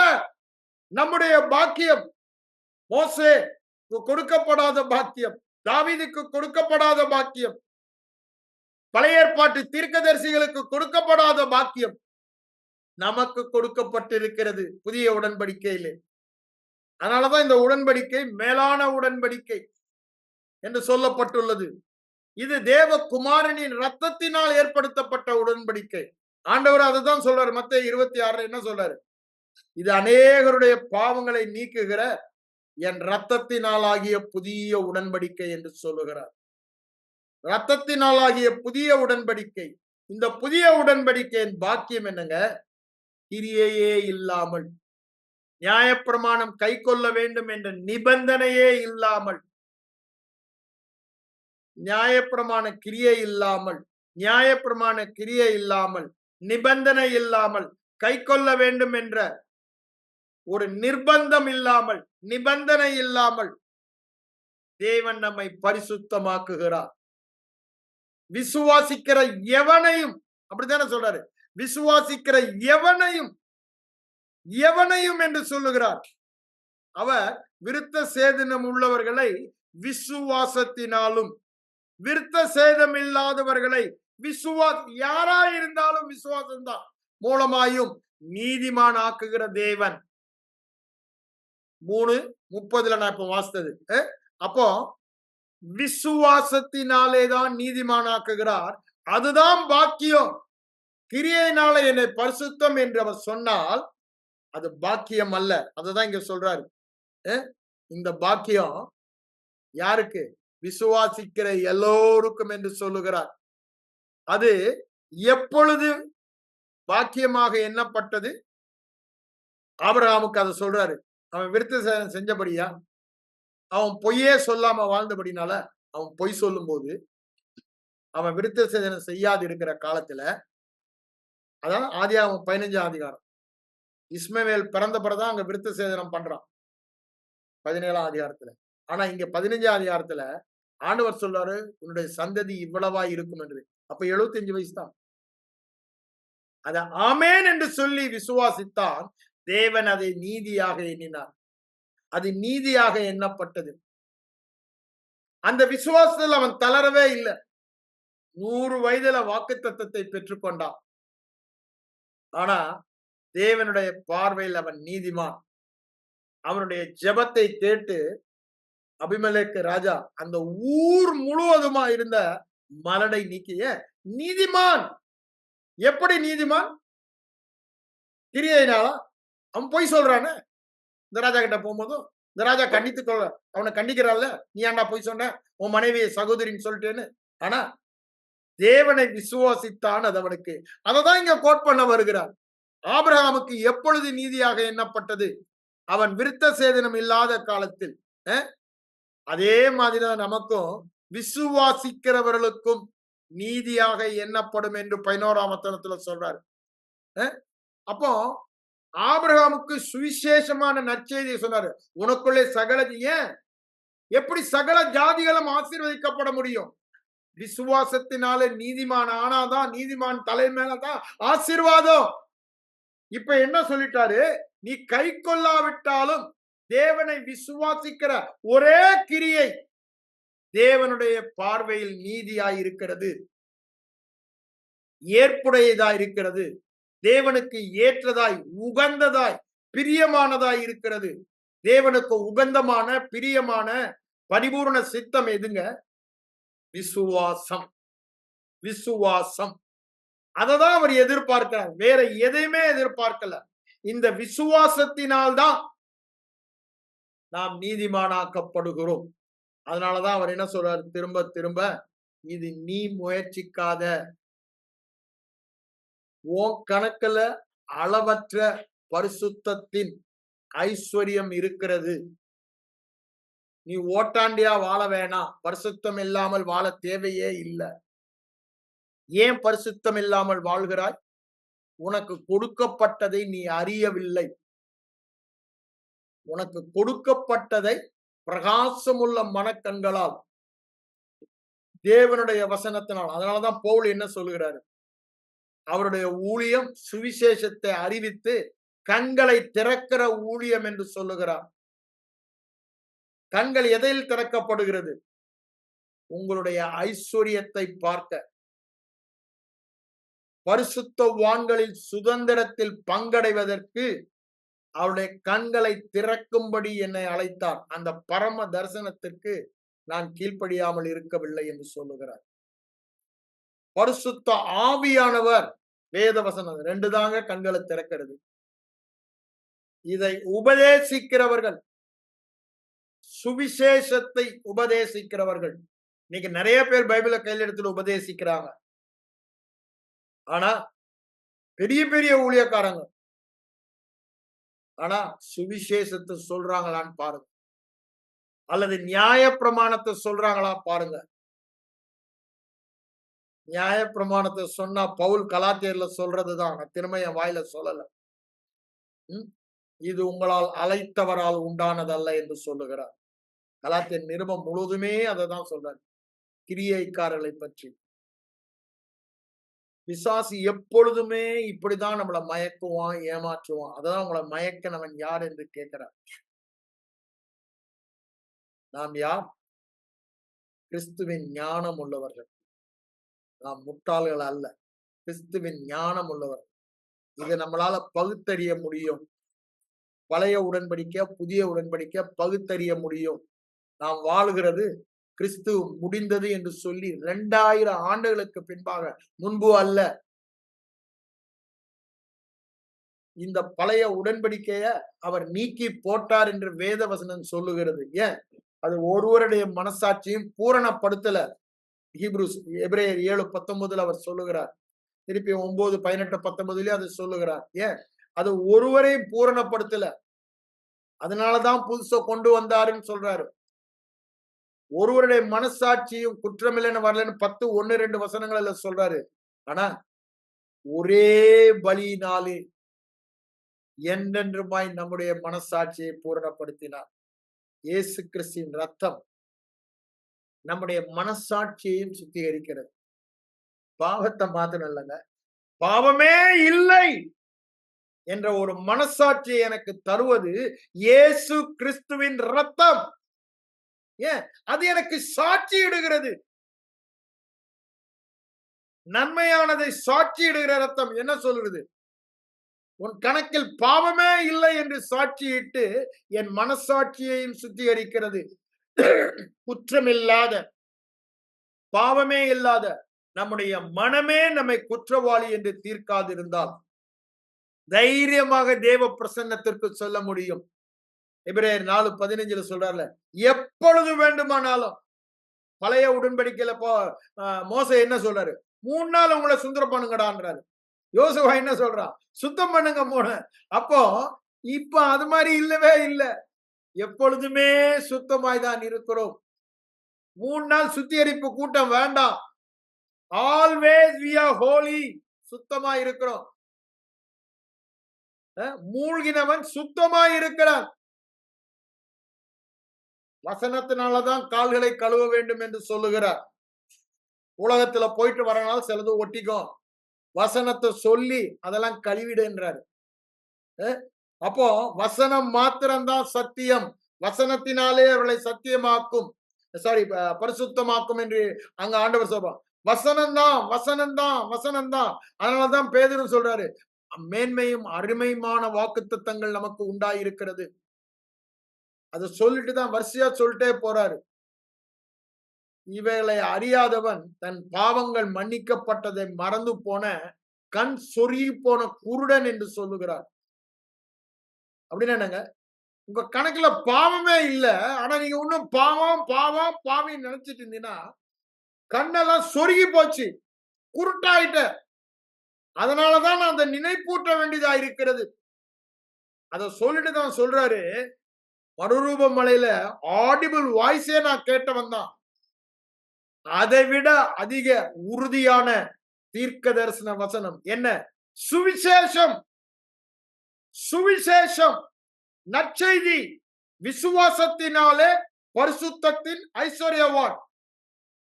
அததான் அவர் அங்க சொல்றாரு. அதை சொல்லிட்டு அதை எப்படா நீங்க நடைமுறை வாழ்க்கையில சீர்படுத்த முடியும், அதற்கேற்றபடி நடந்து கொள்ள முடியும் சொல்லி அங்க அவர் சொல்லுவதை நம்ம பார்க்கலாம். அந்த 2 பேதுரு 1ஆம் அதிகாரத்துல அருமையும் மேன்மையுமான வாக்குத்தத்தங்கள் சொல்லிட்டு 19ஆம் வசனத்துல உறுதியான உறுதியான நிச்சயமான மாற்ற முடியாத தீர்க்க தரிசன வசனமும் நமக்கு உண்டு என்று சொல்லிட்டு என்ன சொல்றாரு பாருங்க. 19 நான் வாசிக்கிறேன். அதிக உறுதியான தீர்க்க தரிசன வசனம் நமக்கு உண்டு. என்ன வசனம்? விசுவாசத்தினால் நீதிமான், விசுவாசத்தினால் பரிசுத்தவான், விசுவாசத்தினால் ஐஸ்வர்யவான், விசுவாசத்தினால் சுகமுள்ளவன், விசுவாசத்தினால் வெற்றி பெற்றவன், அவர் இருக்கிற வண்ணமாகவே இருக்கிறவன், தேவனாக உலகத்தில் வாழ்பவன். இது உறுதியான தீர்க்க தரிசன வசனம். பொழுது விடிந்து, காலையிலே விடிவெள்ளி வருது பாருங்க, உங்கள் இருதயங்களில் இந்த விடிவெள்ளி நட்சத்திரமாக வேத வசனத்தின் வெளிப்பாடு இருதயத்திலே உதிக்கும் அளவும் இந்த உறுதியான தீர்க்க தரிசனம் சொல்லுகிறது. பரிசுத்தத்தின் ஐஸ்வர்யம், கிறிஸ்துவின் பரிசுத்தம், தேவனுடைய பரிசுத்தம், நீதான் நீதான் அந்த பரிசுத்தவான் என்று சொல்லுகிற தீர்க்க தரிசன வார்த்தை. நாம் அதையே பார்த்து கொண்டிருந்து பொழுது விடிந்து இருதயத்திலே அந்த வெளிச்சம், வசனத்தில் உள்ள வெளிச்சம், வசனம் வெளிச்சம் தர வேண்டும். வெறும் வசனமாய் இருக்கும் வரை வெளிப்பாடு அல்ல, இருள்.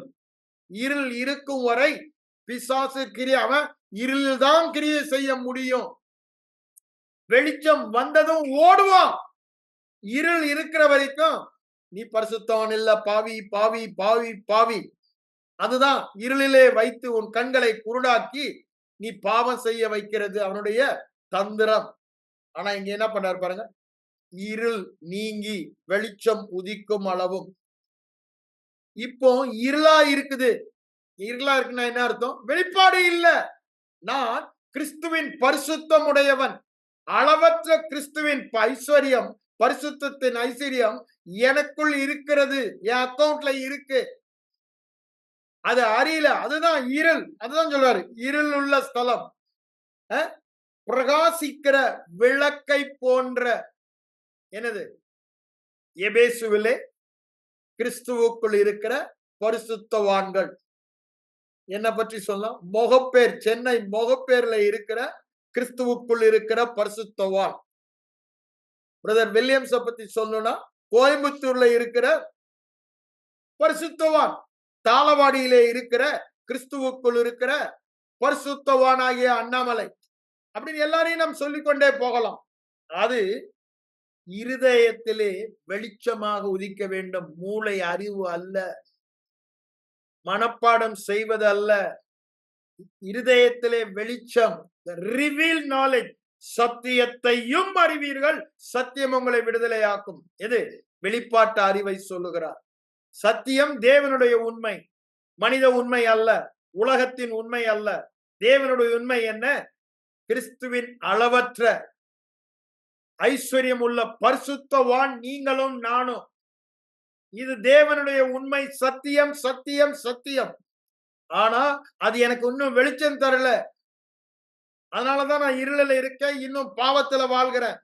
இப்போ நான் தொடர்ந்து அதை பார்த்தேமானால், தொடர்ந்து அதை கவனித்துக் கொண்டிருந்தால், அப்படின்னு என்ன, தியானித்துக் கொண்டிருந்தால், இயேசுவையே பார்த்துக்கடா, விசுவாசத்தை துவக்கிறவரும் முடிக்கிறவருமாய் அவரை கவனித்து பாருங்கள். அவருடைய பரிசுத்தம் தான் உங்க பரிசுத்தம், அவருடைய விசுவாசம் தான் உங்க விசுவாசம். கவனித்து பாருங்கள், நோக்கி பாருங்கள், அவரையே நினைத்துக் கொள்ளுங்கள். எபிரேயர் அப்படித்தானே சொல்றாரு, அவரையே நினைத்துக் கொள்ளுங்கள். பரிசுத்தம்னா உங்களை நினைக்காதீங்க, உங்க கிரியை நினைக்காதீங்க, அவரை நினைத்துக் கொள்ளுங்கள். அவருடைய பரிசுத்தத்தை பாருங்கள், அவருடைய பரிசுத்தத்தையே கவனியுங்கள். அதுதான் அவர் இங்க சொல்லுகிறாரு, கவனித்திருப்பது நலமாய் இருக்கும். அதேதான் பவுலும் சொல்லுகிறாரு 2 கொரிந்தியர் 3:18.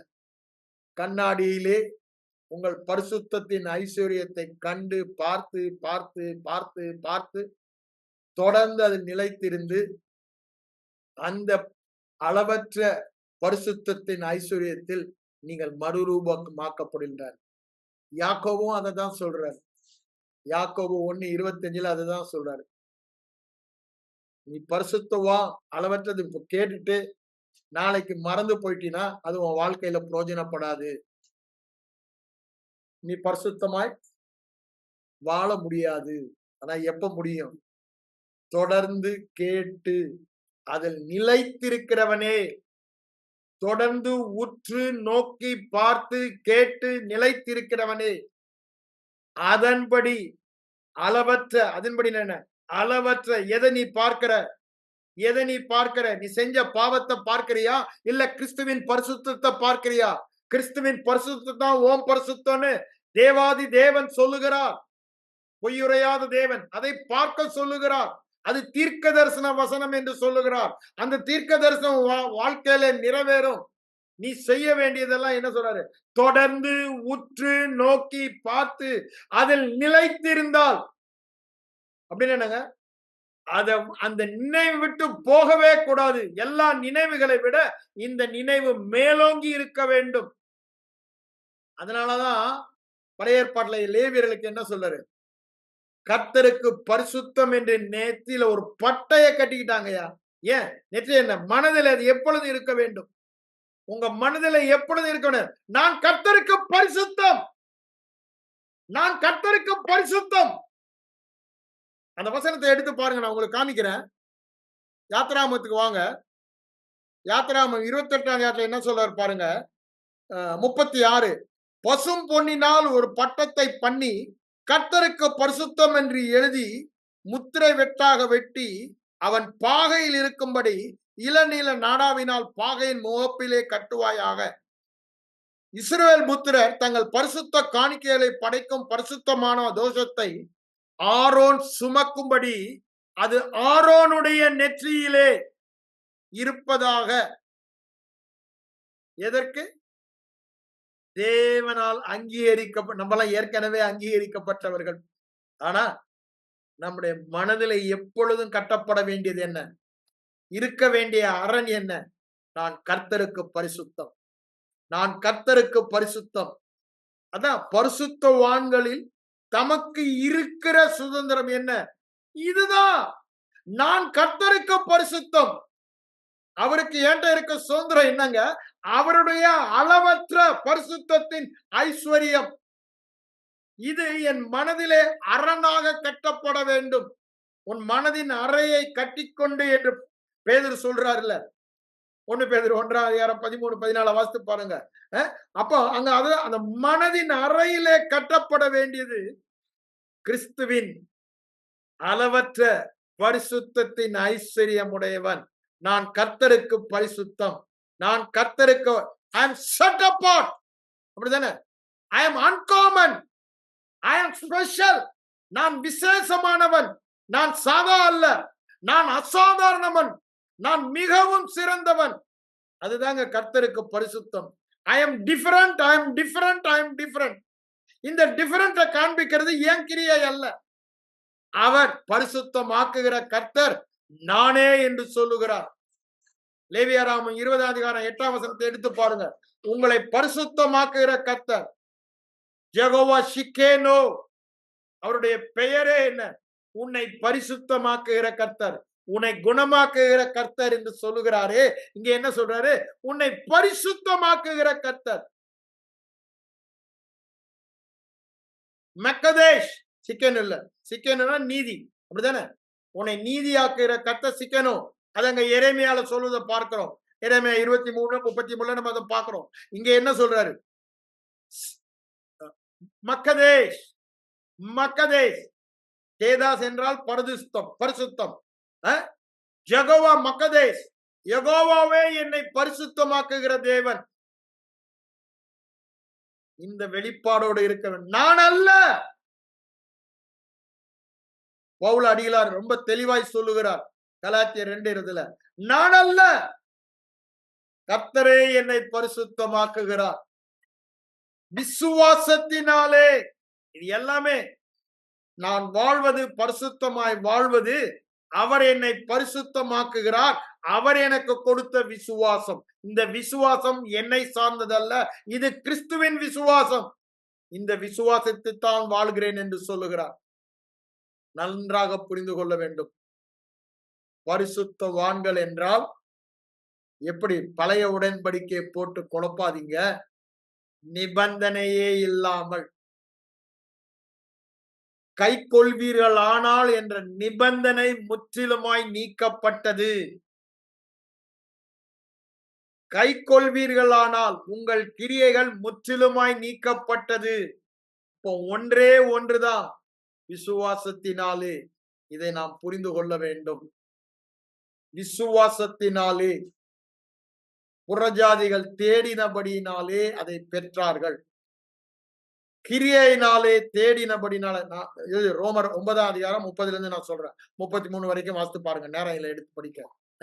அவர்கள் கிரியையினால் தேடினபடினாலே அந்த பரிசுத்தத்தை அடையவில்லை. அவர்கள் இடறினார்கள். இது எப்படிரா அப்படின்னு இடறினார்கள். மூளை அறிவு ஏற்றுக்கொள்ளாது. விசுவாசத்தினாலே அதன் மேல் விசுவாசம் வைக்கிறவன் வெட்கப்படுவதில்லை, ஏமாந்து போவதில்லை. அது அப்படியே அதை சொல்லிட்டு தான் 10 சொல்றாரு. அவங்க தங்கள் சுய கிரியையினாலே நீதியை நிலைநாட்ட விரும்பி ஏமாந்து போனாங்க, கிடைக்கல. தேவன் நீதியாக்கும் முறை, தேவன் பரிசுத்தமாக்கும் முறை புதிய உடன்படிக்கையிலே இது புதிதும் ஜீவனமான வழி. இயேசு கிறிஸ்துவின் இரத்தத்தை பற்றும் விசுவாசத்தினாலே.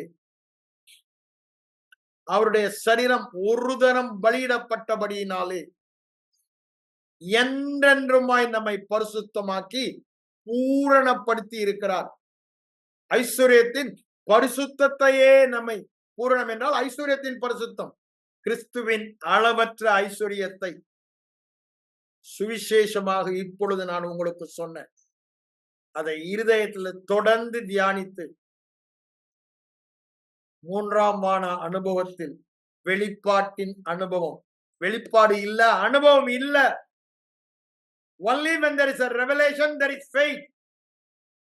வார்த்தையை கேட்பதினால், சுவிசேஷத்தை கேட்பதினால் வெளிப்பாடு வரும், விசுவாசம் வரும். அந்த விசுவாசம் தான் பரலோகத்தை பூமியில் வாழுகிற ஒரு அனுபவமாக, தேவனை காண்பிக்கும் அனுபவமாக, அவரை மகிமைப்படுத்துகிற வாழ்க்கை வாழ்கிற அனுபவமாக நம்மை மாற்றும். கண்களை மூடி ஜெபிப்போம். எங்கள் அன்பின் பரலோக பிதாவே, இந்த மத்தியான வேலைக்காக உம்மை நன்றியோடு உம்மை ஸ்தோத்திரிக்கிறேன் ஆண்டவரே. கிறிஸ்துவுக்குள் நாங்கள் பரிசுத்தவான்கள் என்று சொல்லும் பொழுது பழைய உடன்படிக்கையின்படி அல்ல, பழைய உடன்படிக்கையிலே நிபந்தனையோடு நீர் சொன்னீர் கை கொள்வீர்கள் ஆனால் என்று. ஆனால் புதிய உடன்படிக்கையிலே விசுவாசிப்பீர்கள் ஆனால் என்று சொல்லுகிறீர் ஆண்டவரே. எங்க மனம் அந்த சத்தியத்தில் மறுரூபமாகட்டும், மாற்றப்படட்டும்.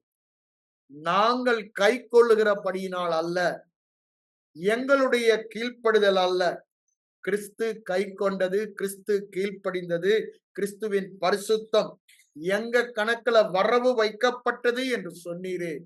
விசுவாசிகளுடைய பாக்கியத்தை கிரியையே இல்லாமல் விசுவாசிக்கிறபடினால் இந்த அளவற்ற கிறிஸ்துவின் பரிசுத்தத்தின் ஐஸ்வர்யத்தில் நாங்கள் பங்கு பெற்றோமே. அதற்காக உமக்கு நன்றி சொல்லுகிறோம். இந்த பாக்கியம் என்ன பாக்கியம்! எவருக்கும் கிடைக்காத ஸ்லாக்கியம். கிரியையே இல்லாமல், நியாய பிரமாணமே இல்லாமல், கை கொள்ளாமல், நிபந்தனை இல்லாமல் விசேஷமானவர்களாக, சிறந்தவர்களாக, வித்தியாசமானவர்களாக, அற்புதமானவர்களாக, ஸ்பெஷலாக, மகத்துவம் உள்ளவர்களாக, பரிசுத்தமாக எங்களை மாற்றினீரே. அதற்காக உமக்கு நன்றி சொல்லுகிறோம். உம்முடைய ஒரே பலியினாலே, இயேசு கிறிஸ்துவின் இரத்தத்தை பற்றும் விசுவாசத்தினாலே நித்தியமாக எங்களை பரிசுத்தவானாக்கினீர். அதை நாங்கள் விசுவாசித்து எங்கள் மனதின் அறையிலே எப்பொழுதும் நான் கர்த்தருக்கு பரிசுத்தம், பரிசுத்தம், பரிசுத்தம் என்ற நினைவோடு வாழ ஆவியானவர் எங்கள் ஒவ்வொருவருக்கும் உதவி செய்வீராக. இயேசுவின் மூலம் ஜெபம் கேளும் எங்கள் நல்ல பிதாவே. ஆமென்.